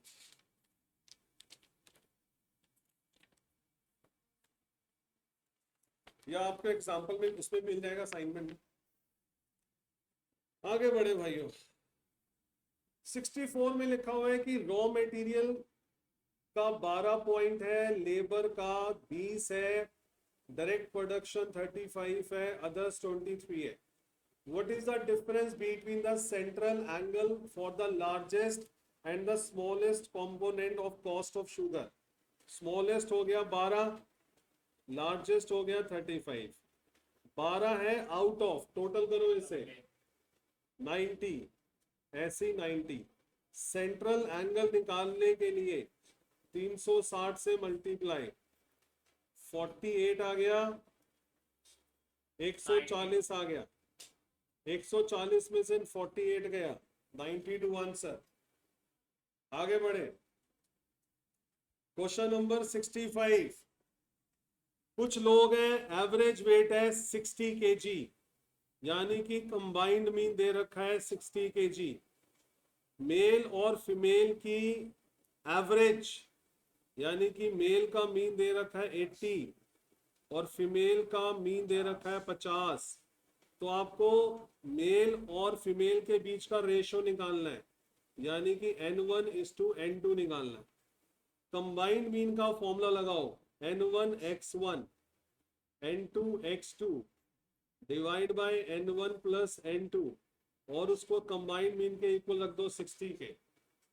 N1 की वैल्यू नहीं पता, x1 की वैल्यू 80, N2 की वैल्यू नहीं पता, x2 की वैल्यू 50 और ऐसे ही N1 प्लस N2 नहीं पता, is equal to 60। Cross multiply करोगे, यहां से N1 और N2 की रेशियो आपको मिल जाएगी, जो कि है 1:2। कर लिया तूने, बहुत बढ़िया, 1:2। आगे बढ़े। Train cover the first 5 kilometre of it journey at a speed of 30 kilometre per hour और and next 15 kilometre at a speed of 45 kilometre per hour. तो ये उसकी पहले वाली स्पीड है, ये उसकी बाद वाली स्पीड है। एवरेज स्पीड निकालने के लिए हार्मोनिक मीन निकालना पड़ता है। तो 1/30, 1/45 और 2 से इसे आप डिवाइड करोगे तो 2 अपॉन में एलसीएम आ रहा है इसका 90, 3 प्लस में 2, 90 ऊपर गया, 180 डिवाइड बाय 5, तो 180 divide by 5 is equal to 36 हमारा आंसर है।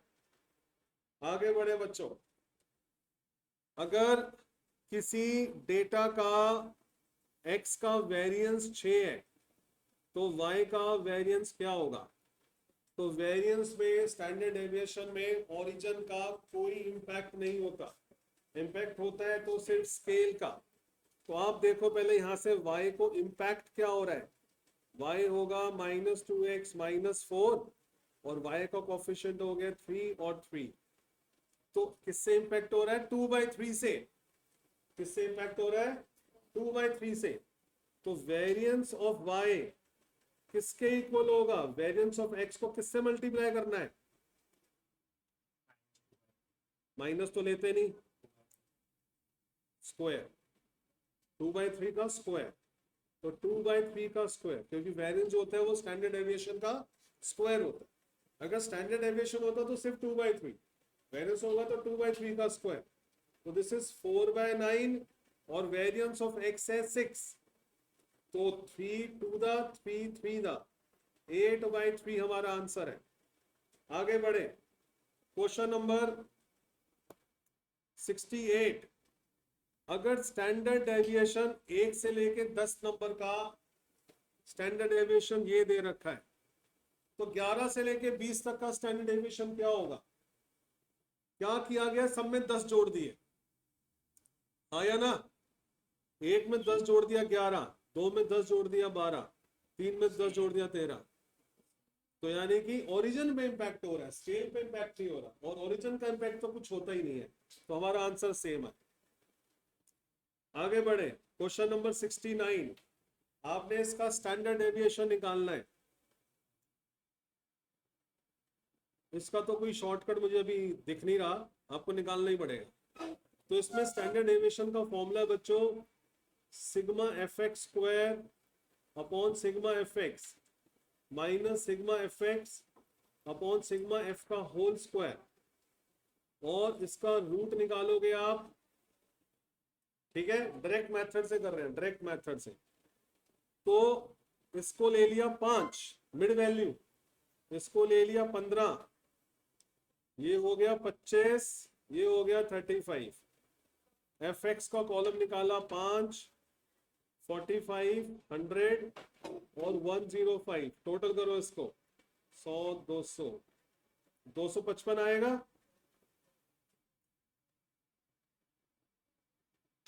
बिल्कुल सही है। अब fx स्क्वायर निकालो, इसको आपने फिर 5 से fx स्क्वायर, अरे यार ये तो लंबा हो जाएगा।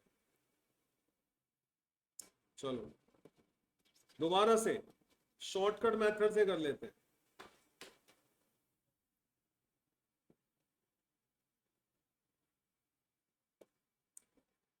जीरो से 10, 10 से 20, 20 से 30, 30 से 40। मिड वैल्यू आ गई 5, 15, 25, 35। फ्रीक्वेंसी है 1, 3, 4, 2। इसको A मान लो तो आपको U मिलेगा 0, -1, -2 और 1। फिर FU निकालोगे -2, -3, 0 और 2। FU स्क्वायर निकालोगे 4, 3, 0 और 2। 4 3 7 और 2 9 आ गया, यहाँ पर -3 आ गया।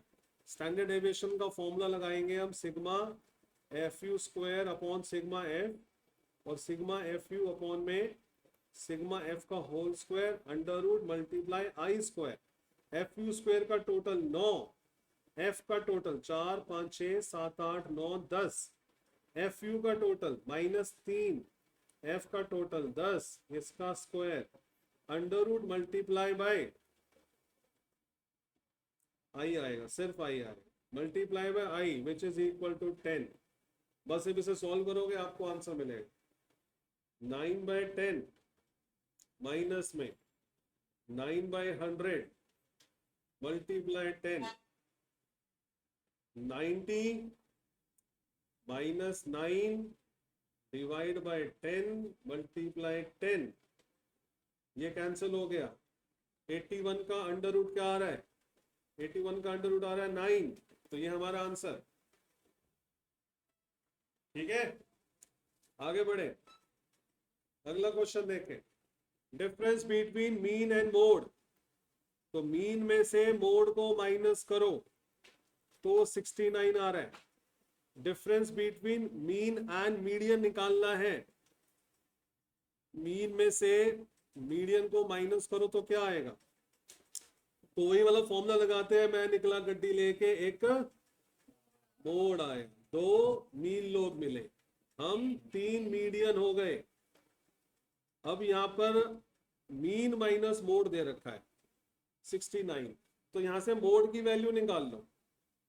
मीन में से 69 को माइनस करोगे तो मोड मिलेगा, वो यहां पे डाल दो, इसकी जगह डाल दो this minus 69 plus 2 mean, 3 median, 2 mean और 1 मीन, 3 मीन हो गया, ये यहां पर ले आओ, 3 मीडियन हो गया, 69 को दूसरी तरफ ले जाओ, 3 कॉमन निकाल लो, मीन माइनस मीडियन 69, इसे कैंसिल करके 23 आंसर आ गया।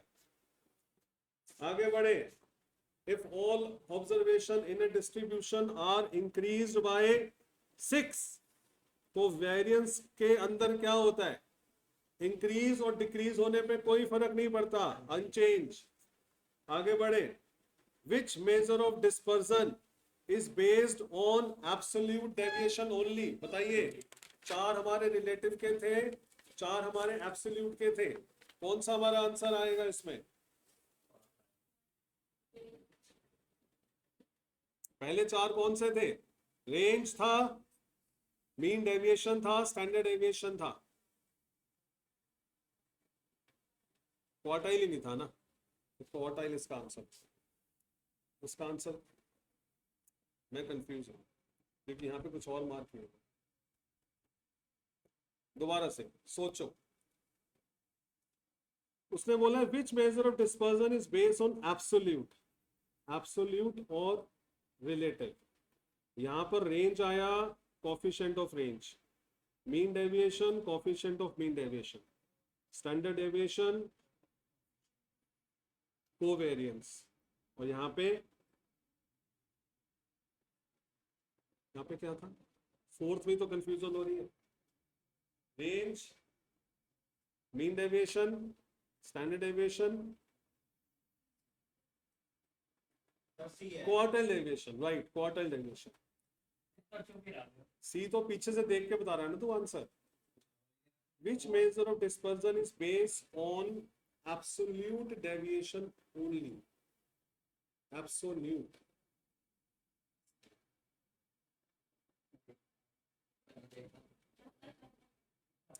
अभी के लिए सी कर लो, अब इतना टाइम नहीं है अब इसके बारे में डिस्कस करें, सी कर, आगे बढ़े। Calculate the value of third quartile from this following, तो थर्ड क्वार्टाइल हमें निकालना आता है, डेटा को अरेंज करो इन असेंडिंग ऑर्डर।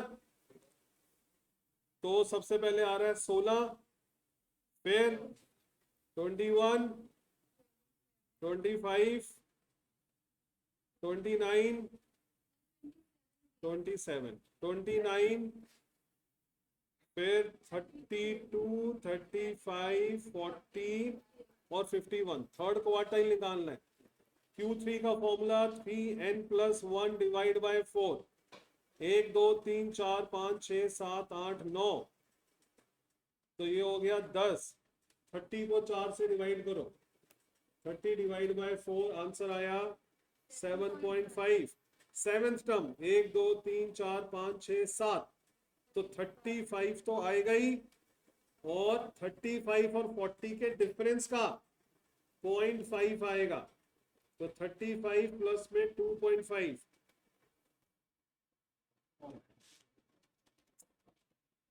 चलो जो भी हम एक को मार्क करेंगे, हमारे पास इसके अलावा वो भी रास्ता नहीं है। 16, 21, 25, देखना सही नोट किया मैंने।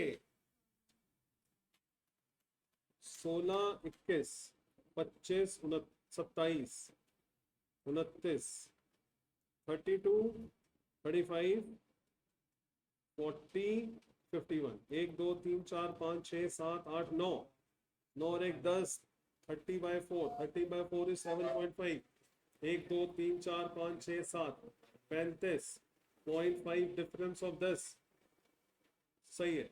तो ए इज आंसर हमारा 37.25, 37.5 आ रहा है इनका, तो जो इसके क्लोजेस्ट है वही करो, इसके अलावा और कोई रास्ता नहीं है। आगे बढ़े, क्वेश्चन नंबर 74। 100 स्टूडेंट्स का मीन 45 था। मीन का फॉर्मूला होता है सम अपॉन नंबर। मीन था 45, सम और 100, बाद में पता लगा, तो ये जो सम आया ये आया 4500। बाद में पता लगा कि दो बच्चों ने गलत मार्क्स बताए, miss red as 85 and 54, 85 and 54 both are wrong instead of 58 and 45। तो ये जो सम आया ये है इनकरेक्ट। इसको करेक्ट सम बनाने के लिए 4500 में से जो गलत है उसे माइनस करो और जो सही है उसे ऐड करो। -55 -54 +58 +45 आएगा 4464। और करेक्ट मीन निकालने के लिए करेक्ट सम को करेक्ट नंबर ऑफ बच्चों से डिवाइड करो, आंसर आएगा 44.64। आगे बढ़े, question number 75। Arithmetic mean and coefficient of variance. Arithmetic mean they रखा है 10 और सीवी दे रखा है 30। तो कहता है 30 - 2x का वेरिएंस क्या होगा, ये आपने बताना है। तो आ जाओ यहां पर, पहले सीवी का फॉर्मूला लगाओ। सीवी का फॉर्मूला है standard deviation upon mean multiply by 100। CV है 30, स्टैंडर्ड डेविएशन नहीं पता, मीन है 10 मल्टीप्लाई बाय 100, ये कैंसिल हुआ तो स्टैंडर्ड डेविएशन आ गया 3, हाँ या ना। तो वेरिएंस क्या होगा, वेरिएंस ऑफ एक्स क्या होगा, वेरिएंस ऑफ एक्स होगा 9, राइट है। अगर वेरिएंस ऑफ एक्स 9 है तो इसका वेरिएंस क्या होगा, इसमें क्या किया गया है, -2 से मल्टीप्लाई किया गया है। तो वेरिएंस ऑफ वाई क्या होगा, स्केल है 2, क्या होगा बताओ, किससे मल्टीप्लाई होगा, 2 का स्क्वायर 4, आंसर आएगा 36। आगे बढ़े, approximate ratio of SD MD QD is 15 12 10। Geometric mean है 3 नंबर का, 40 50 और x। ज्योमेट्रिक मीन का मतलब 1/3 इज 10। इनको मल्टीप्लाई करो 2000x और 3 वहां चला गया, 10 की पावर 3। 10 की पावर 3 का मतलब हो गया 1000, 2000। यहां से x की वैल्यू क्या आ गई है, 1/2। आगे बढ़े, difference between upper limit and lower limit is called, किसी फंक्शन की probability, Okay, I found this on the web. किसी फंक्शन की प्रोबेबिलिटी का सैंपल स्पेस है x1 x2 x3। x1 है 1/4, x3 है 1/3, तो x2 क्या होगा, x2 निकालने के लिए 1 में से px1 और px3 माइनस कर देना। तो 1 में से 1/4 और 1/3 को माइनस किया, 12 माइनस में 3 माइनस में 4 डिवाइड बाय 12, 5/12 हमारा आंसर आ रहा है। आगे बढ़े, question number 80। A speaks truth 60% in the cases. तो ए सच बोलेगा उसके ये चांसेस है, ए झूठ बोलेगा उसके ये चांसेस है। बी सच बोलेगा 90% चांस है, बी झूठ बोलेगा उसके 10% चांस है। In what percentage of cases they are likely to contradict. Contradict का मतलब है ए ने सच बोला, बी ने झूठ बोला, बी ने सच बोला, ए ने झूठ बोला। तो 60/100 मल्टीप्लाई बाय 10/100, बी का 90/100 और 40/100। तो 600 प्लस में 3600 डिवाइड बाय 1 2 3 4 कितना आ रहा है 42% हमारा आंसर। क्लियर है बच्चों? बहुत बढ़िया, चले आगे बढ़े। Question number 81। A candidate is selected for 3 posts. For the first, there are 3 candidates. For the second, there are 4. For the third, there are 2. What are the chances of his getting at least 1 post? कि उसको एक post मिलेगी, इसके क्या chances है? मैंने माना उसे कोई पोस्ट नहीं मिली। फर्स्ट के अंदर 3 बंदे हैं, उसके सिलेक्ट होने का चांस होगा 1/3, नहीं होने का 2/3। ये हुआ सिलेक्ट नहीं हुआ। अब बी में भी उसे सिलेक्ट नहीं करवाएंगे हम। सेकंड में 4 है तो वो सिलेक्ट नहीं हुआ। थर्ड में 2 है, वो सिलेक्ट नहीं हुआ। ये सिलेक्ट नहीं हुआ, एटलीस्ट 1 निकालना है, मतलब सिलेक्ट हुआ तो 1 में से कम माइनस कर दो। तो 2 से 2 गया, 3 से 3 गया, तो 1 में से 1/4 गया, तो आंसर आया 3। Card is drawn from a pack of playing cards. Then another card is drawn without first being replaced. What is the probability of getting 2 kings? फालतू में इन्होंने कहानी की हुई है। 2 कार्ड को एक साथ निकालो या एक कार्ड निकालो और उसको रिप्लेस, अच्छा विदाउट है ना, हाँ, और उसको रिप्लेस किए बिना दूसरा निकालो, एक ही बात होती है। तो आंसर है भाइयों, ये हो गया टोटल। और किसका निकालना है? किंग का। तो किंग कितने होते हैं? 4, 4c2, दैट्स इट। 4c2 को सॉल्व करोगे 4 × 3/2, 52 को सॉल्व करोगे 52 × 51 डिवाइड बाय 2, ये कैंसिल हो गया। अब इससे कटिंग हो रही है, इसकी कटिंग हो गई 17 आ गया, इसकी कटिंग हो गई 13 आ गया। तो 13 को 17 से मल्टीप्लाई कर लो, 221 आ गया। तो बी हमारा आंसर है 1/220।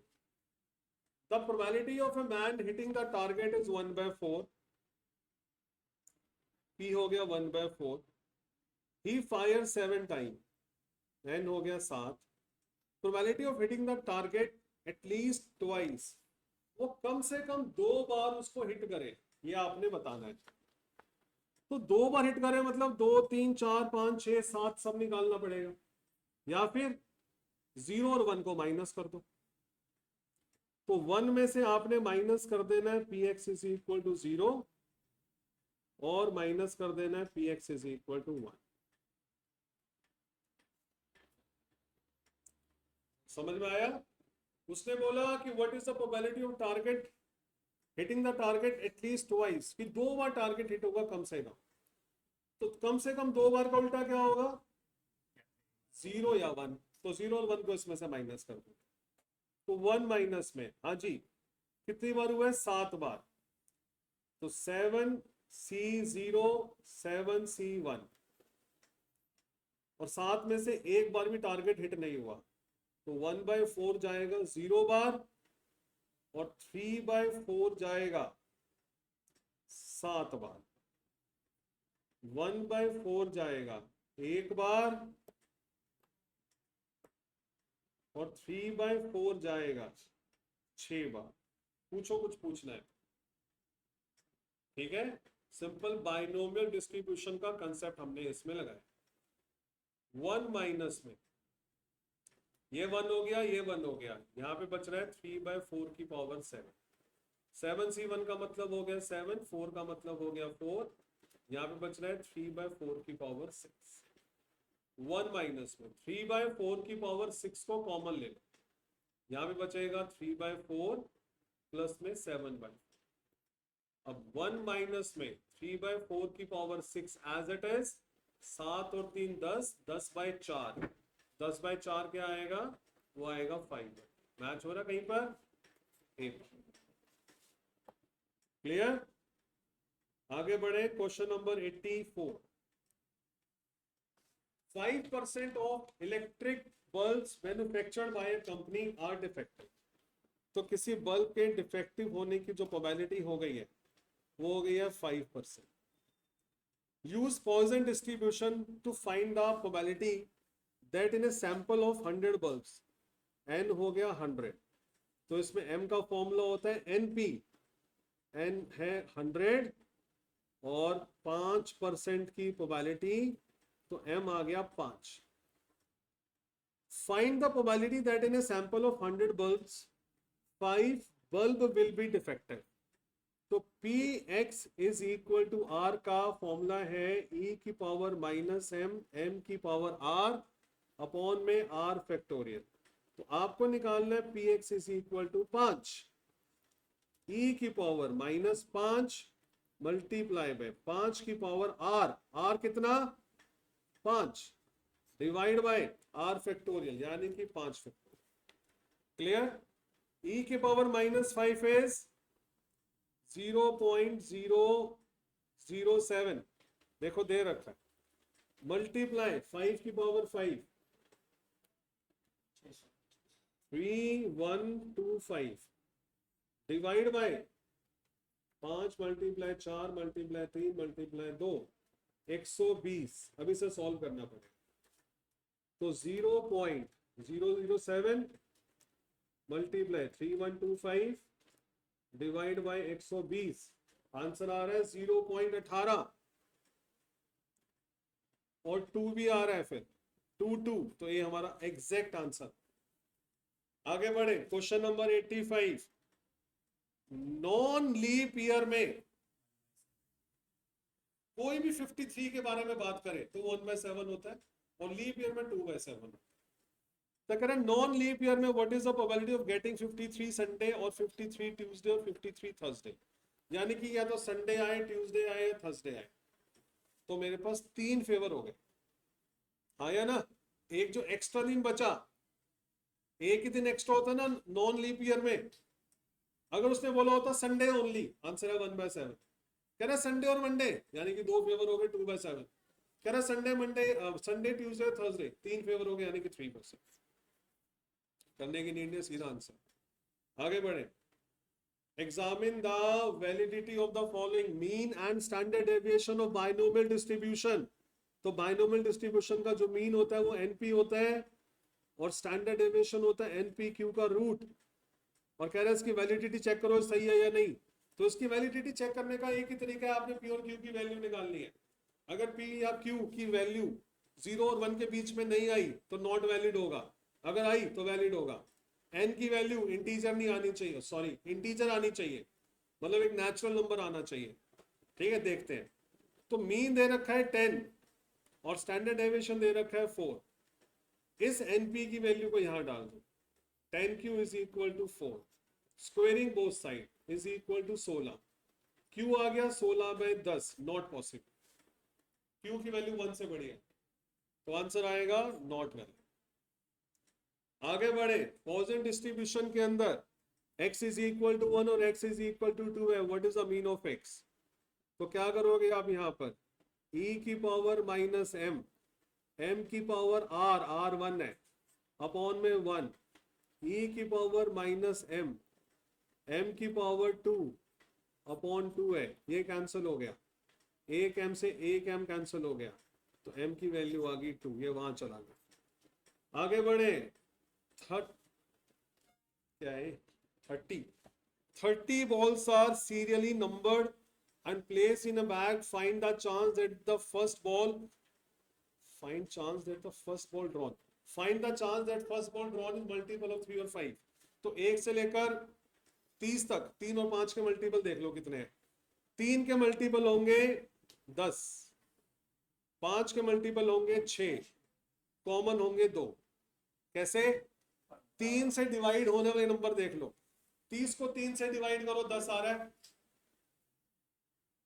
30 को 5 से डिवाइड करो 6 आ रहा है, और 30 को 3 और 5 के प्रोडक्ट से डिवाइड करो 2 आ रहा है। तो 10 और 6 18, सॉरी 16, 16 में से 2 गया 14, तो आंसर है 14/30, 7/15। आगे बढ़े। For a normal distribution the first and the third quartile are this. ये Q1 दे रखा है, ये Q3 दे रखा है, कह रहा मोड बताओ। मोड छोड़ो, मुझे इसका मीडियन बताओ। मीडियन नहीं पता कैसे निकलता है? मीडियन निकलता है Q1 और Q3 को जोड़ के 2 से डिवाइड कर दो, तो 37 प्लस 49 डिवाइड बाई 2, 9 और 6 16, 9 और 7 16, 4 3 7 8, क्या आ रहा है 43। और नॉर्मल डिस्ट्रीब्यूशन के अंदर जो मोड होता है, मीन होता है और मीडियन होता है, सब बराबर होते हैं, तो जो मीडियन है वही मोड है, आंसर है 40। आगे बढ़े। किसी इवेंट के फेवर में 3:1 ऑड्स हैं, तो उस इवेंट के होने के जो चांसेस होंगे वो 3/4 होंगे, और नहीं होने के चांसेस 1/4 होंगे। इन 3 independent trials probability of non occurrence of the event A, हमने 3 बार किया, व्हाट इज द प्रोबेबिलिटी कि वो एक बार भी नहीं आया, non occurrence of the event A, तो 1/4 की पावर 3, तीनों बार नहीं हुआ, समझ रहे हो? तो 1/4 की power 3, 1/60। Question number 91, 4y minus 5x is equal to 15 is the regression of line y on x and the y on x है ये, ठीक है? तो अगर ये y on x है तो एक बार इसको ढंग से लिख लेते हैं। 4y is equal to 15 plus 5x, y is equal to 5/4x plus 15, और ये जो 5/4 आएगा इसको बोला जाएगा by(x) which is 5/4, ठीक है? Coefficient of correlation between x and y, rx y की वैल्यू दे रखी है 0.75। What is the value of regression of coefficient x on y? तो आपको bxy निकालना। तो इसका एक हमारे पास फॉर्मूला था, rxy is equal to bxy multiply by byx और अंडर। rxy की वैल्यू दी हुई है 0.75, इसकी वैल्यू दे रखी है 5/4। अब आपको bxy की वैल्यू निकालनी, ठीक है बच्चों? Squaring both sides, 0.75 multiply square, तो ये आ रहा है आपका 0.5625 is equal to bxy multiply by 5/4 multiply by 4 divide by 5। तो जो bxy की वैल्यू आ रही है वो आ रही है 0.45, ठीक है? बड़े आगे। क्वेश्चन नंबर 92, एक इक्वेशन ये दे रखी है, एक इक्वेशन ये दे रखी है, आपको अर्थमेटिक मीन्स निकालने। अर्थमेटिक मीन निकलते हैं अगर दोनों को आप सॉल्व कर दो एलिमिनेशन मेथड से। 2x + 3y is equal to -1, 5x plus में 6y इज इक्वल टू -1, इसे 2 से मल्टीप्लाई कर दो, 4x + 6y -2, 5x + 6y -1, sign change sign change sign change, ये कैंसिल हो गया। -x की वैल्यू क्या बच रही है? -1, x आ गया 1, यही आंसर। मैं y निकाल ही नहीं रहा, 1 किसी और में है ही नहीं, और मुझे अपनी कैलकुलेशन पे अगर बिलीव है तो, अगर डाउट है तो y पे नहीं। आगे बढ़े। Correlation coefficient of r between x and y, ये दे रखा है 0.5। तो x एंड y का कोरिलेशन क्या होगा? जब x और y का कोरिलेशन हमें दे रखा हो तो u और v का कोरिलेशन में मैग्नीट्यूड में कोई फर्क नहीं पड़ता, सिर्फ सिंबल में फर्क पड़ता है। अगर दोनों के स्केल के अंदर पॉजिटिव बदलाव हुए, नो चेंज। अगर दोनों के स्केल के अंदर नेगेटिव बदलाव हुए, नो चेंज। लेकिन अगर एक स्केल में पॉजिटिव और दूसरे स्केल में नेगेटिव बदलाव हुआ है तो माइनस से फर्क पड़ता है। तो आंसर आएगा माइनस का 0.5, क्योंकि यहां पर y के साथ माइनस है। अगर दोनों में माइनस लगा देता कोई बदलाव नहीं आता। क्लियर है बच्चों? आगे बढ़े।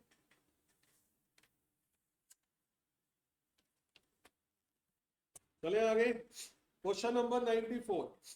For a positive perfectly correlated, positive perfectly correlated क्या मतलब हुआ इसका?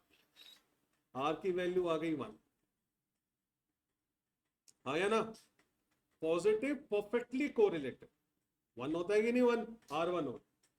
One of the regression coefficient, one of the regression coefficient यानी कि BXY मान लो वो है 1.4 and standard deviation of x यानी कि स्टैंडर्ड डेविएशन ऑफ x हो गया 2।